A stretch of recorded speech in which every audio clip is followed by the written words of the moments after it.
WHO는 7월 30일 브리핑에서 팬데믹 초반에 선진국이 잘 대응할 거라고 생각했는데 과대평가했다. 하지만 한국처럼 상황 반전이 가능하다고 평가했습니다. 지난 6개월 동안 전 세계의 대응을 평가하면서 말한 겁니다. WHO 사무차장인 마이클 라이언은 미국, 영국 등 부유한 국가들이 신속하게 대응하지 않아 놀랐고 실망했다고 밝혔습니다. 그리고 시간을 6개월 전으로 돌려 선진국에게 직접적인 도움을 주고 싶다고 말했죠. 이마리아 판케르크오버 WHO 신종질병팀장은 한국과 독일을 모범 사례로 제시했습니다. 한국처럼만 하면 발병 상황을 뒤집고 바이러스를 언제든 억제할 수 있다고 극찬했습니다. 테드로스 아드하놈 사무총장 역시 7월 27일 브리핑에서 이번 팬데믹은 WHO가 직면한 최악의 세계 비상사태라고 말했습니다.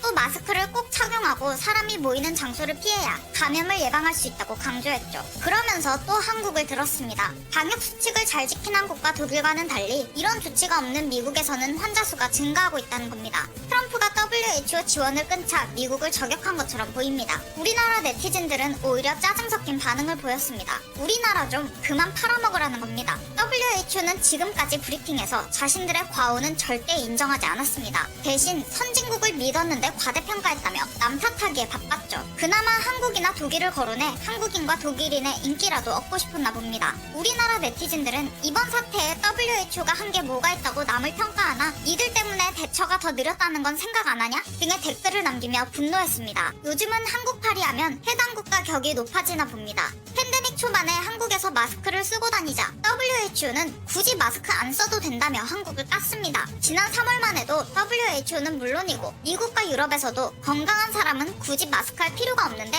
한국만 유난이다 라고 주장했습니다. 그랬던 놈들이 이제 와서 한국팔이를 하고 있습니다. 마스크 착용을 권고한 한국을 비판한 지 한 달 만인 4월에도 WHO는 뒤늦게 말을 바꿨습니다. 마스크를 쓰라고 권고한 거죠. 이 당시에도 WHO는 우리 질본처럼 쿨하게 잘못을 인정하지 않고 교묘한 말장난을 했습니다. 이 당시 테드로스 아더놈은 이렇게 말했습니다. WHO는 마스크를 쓰는 사람들이 늘어나면서 질병의 지역사회 전파가 통제되는지 계속해서 주시하고 있다. WHO는 의료용 마스크를 환자나 보호자가 사용하도록 권고하고 있다. 이번 질병은 매우 새로운 바이러스이기 때문에 WHO도 예의주시하고 있다. 같은 마스크 권고를 두고 질본은 대국민 사과까지 했는데 우리 질본과는 전혀 다른 언행입니다. 최근 일본에서도 한국팔이가 시작됐습니다. 7월 27일 일본 AMP라는 매체는 야후제팬의 칼럼을 게재했습니다. 유엔에서 2020년도 지속가능 발전 보고서를 작성하는 과정에서 3월부터 5월까지 OECD 국가 33개국의 팬데믹 초기 대응을 조사했더니 한국이 원톱을 기록했다는 겁니다. 이 매체는 인구 100만 명당 사망률, 초기 질병 억제율, 방역 정책을 펼칠 때 들어간 경제적 비용 등 3가지 지표로 33개국 순위를 매겼다고 설명했습니다.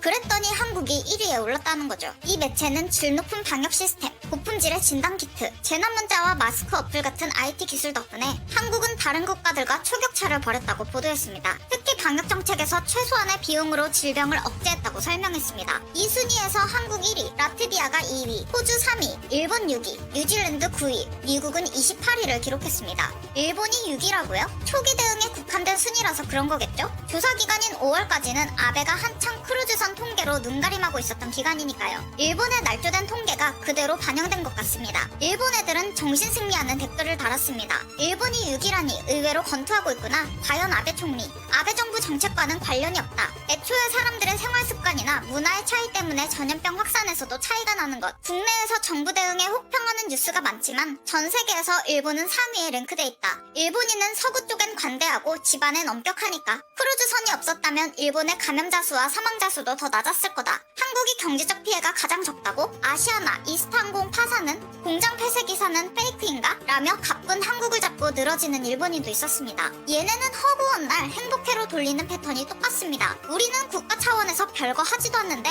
혼자 자폭을 잘하고 있죠. 언론에서 아베 조금만 비판하면 부정적인 인식 심어주지 말라면서 자민당을 감싸고 있습니다. 그러니까 이 시국에 하루에 1,500명씩 환자가 나오는 참사가 발생했는지도 모릅니다. 정부 문제를 떠나서 국민의식이 최하라 못 막은 거죠. 저 섬동네에 어느 높으신 분 말대로 민도가 달라도 한참 다르네요. 한 한국 네티즌은 이거 하나만 물어보면 끝난다고 주장했습니다. 내가 열이 났는데 PCR 검사해주세요 라고 했을 때 유료든 무료든 해주는 나라가 방역을 제대로 한 거고 안 해주는 나라는 환자 수를 숨기는 국민 집단 살해국이라며 일본을 일본을 저격했죠. 8월 28일 도쿄대학 첨단과학기술연구센터 교수는 TBS 뉴스와의 인터뷰에서 지금 일본은 인구 대비 검사 수가 세계 최빈국 대열에 속해 있다. 방글라데시나 카메룬보다도 심각한 수치다. 라고 폭탄 발언을 했습니다. 또 아베 정부가 과감히 방향을 바꿔야 한다며 PCR 체제 확충, 신규 어플 보급 등 대대적인 개선이 이뤄져야 한다고 주장했습니다. 일본이 전염병에 승리한 것처럼 행동했다가 팬데믹을 맞이했다고 비판했습니다. 일본이 다른 아시아 국가들보다 진단검사도 훨씬 적게 했고 철저히 격리도 안 하면서 도쿄 하계회만 밀어붙였다는 겁니다.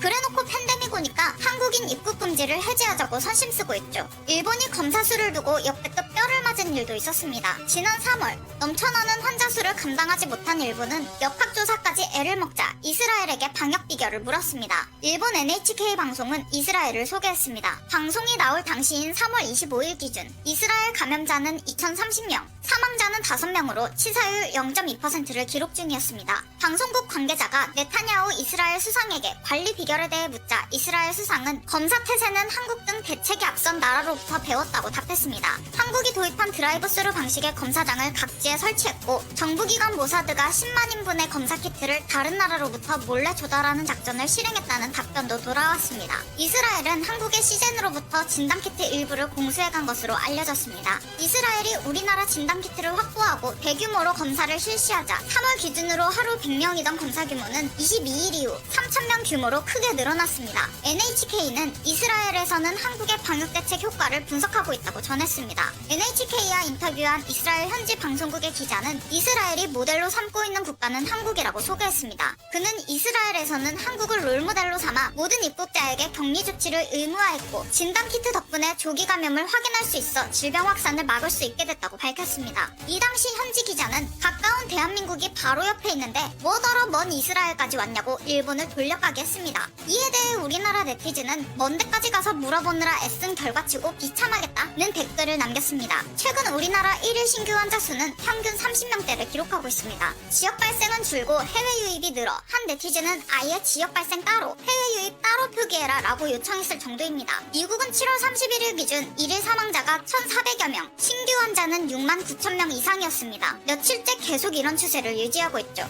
일본도 연일 최다 기록을 경신하고 있습니다. NHK는 매일 평균 1,300명대 신규 환자가 최근 며칠째 발생 중이라고 보도했습니다. 이번 사태로 생각보다 의료 시스템이 제대로 안 갖춰진 국가가 많다는 점을 실감하고 있습니다. 최근 OECD는 전염병 확산 시나리오별 경제성장 전망을 발표했습니다. 전망 시점은 2020년 6월 기준이었죠. 그래프에서 옅은 분홍색은 코로나 충격이 한 번 왔을 때, 짙은 갈색은 코로나 충격이 2번 왔을 때 경제성장 수치를 의미합니다. 여기서도 한국은 1위를 기록했습니다. 충격이 한 번 왔을 때 GDP가 1.2% 하락하면서 OECD 1위, 세계 1위로 예측됐고 두 번째 왔을 때는 GDP 2.5% 하락으로 이 역시 OECD 1위, 세계 1위로 예측됐습니다. 이 순위에서 호주는 2위를 기록했습니다. GDP 마이너스 5%, 마이너스 6.3%인 호주와 비교해도 압도적 1위인 겁니다. 마이너스로 경제성장률 세계 1등이라니 기가 막히지만 어쨌든 경제성장률로만 세계 1등이라는 점에서 역시 위기 대응 능력은 탁월한 거죠. 호주는 2파가 와서 8월 1일 기준 확진자 600명을 돌파했습니다. 이에 대해 한 네티즌은 한국 빼고 나머지 국가는 짙은 갈색 그래프로 봐야 한다고 주장했습니다. 지난 7월 일본은행은 2022년이 돼도 일본은 팬데믹 이전 수준으로 경제를 회복하지 못할 거라고 보도했습니다. 7월 27일 니혼게이자이 신문과 NHK는 일본은행이 내놓은 전망을 그대로 보도했습니다. 일본이 경제 회복을 하고는 있지만 그 속도는 아주 느리며 이번 팬데믹을 뛰어넘을 만한 경제 변화가 아직은 없기 때문에 2022년까지도 팬데믹 이전 수준으로 돌아가기는 어렵다는 겁니다. 일본은행과 아베는 물가 안정 목표 2%를 공약으로 내걸었습니다. 하지만 일본은행은 이 목표마저도 달성하기 어려울 거라고 전망했습니다. 지난달에는 경제,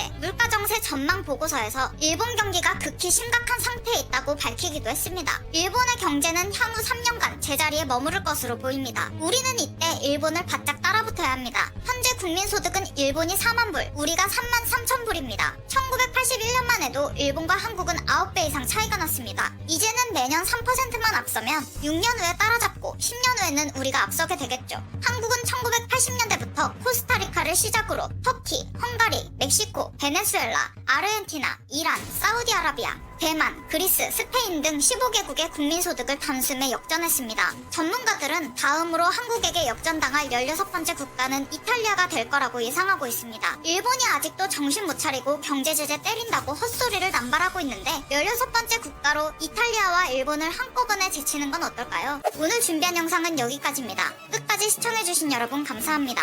다음 영상에서 만나요. Zombie apocalypse.